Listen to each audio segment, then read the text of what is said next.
আজকাল সোশ্যাল মিডিয়াতে যে কোনো ধরনের পোস্ট বা রিলসের কমেন্ট সেকশনে প্রায়শই কিছু অন্ধ ভক্তরা এসে কমেন্ট করে এবং বলতে থাকে যে মুসলিমদের ভারতে কোনো জায়গা নেই, তারা বাংলাদেশ কিংবা পাকিস্তানে চলে যাক।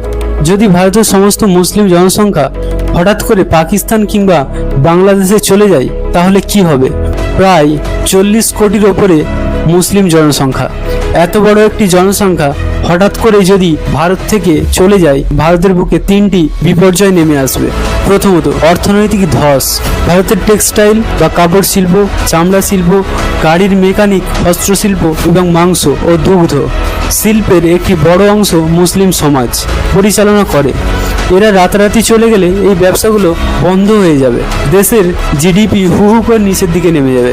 দ্বিতীয় নম্বর, ভারতের মেধার অপূরণীয় ক্ষতি। মহাকাশ গবেষণার জনক ডক্টর এপিজে আব্দুল কালাম থেকে শুরু করে সিনেমা, খেলাধুলা, বিজ্ঞান ও শিক্ষাক্ষেত্রে অসংখ্য মুসলিম অবদান রেখেছেন। এই বিশাল মেধা ও দক্ষ জনশক্তি হারিয়ে ভারত প্রায় কয়েক দশক পিছিয়ে পড়বে। 40 কোটি মানুষকে জোর করে দেশ থেকে বিতাড়িত করার প্রক্রিয়া কখনোই শান্তির হতে পারে না।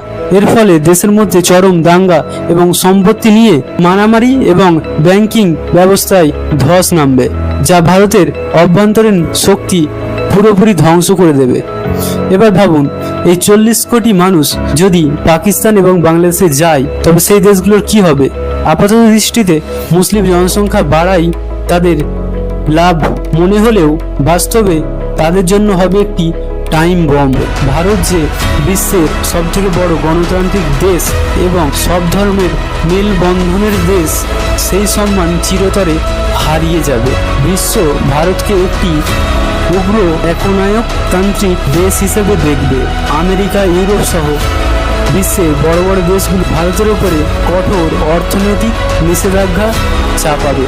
ফলে ভারতের বিদেশি ব্যবসা এবং আইটি সেক্টর পুরোপুরি শেষ হয়ে যাবে।